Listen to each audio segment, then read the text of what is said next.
আসসালামু আলাইকুম।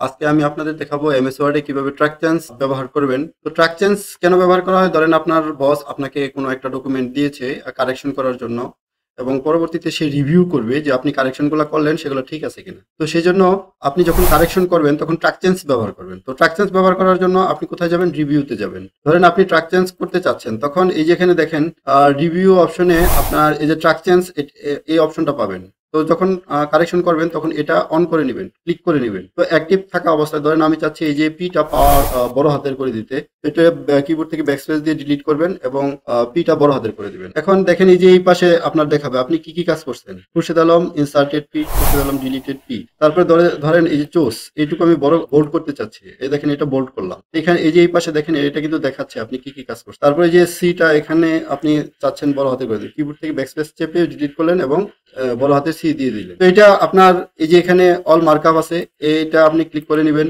আপনার বস যখন দেখবে তখন অল মার্কআপে ক্লিক করে দেখবে যে আপনি কি কি চেঞ্জ করছেন, কারেকশন করছেন। আর যদি আপনি পূর্বের অবস্থায় দেখতে চান, নো মার্কআপ যদি দেখতে চান, এই যে দেখেন কোনো মার্কআপ ছাড়াই এটা দেখাবে আপনি কি কি চেঞ্জ করছেন। এটা কিন্তু এখানে বোঝা যাবে না, দেখা যাবে না। জাস্ট চেঞ্জ করার পরে আপনার ডকুমেন্টটা কিরকম হবে সেটা দেখাবে।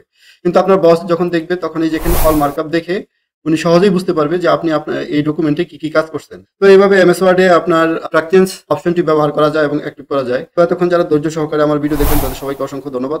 আগামী পর্ব দেখার আমন্ত্রণ জানিয়ে আজকের মতো এখানে শেষ করছি। আল্লাহ হাফেজ।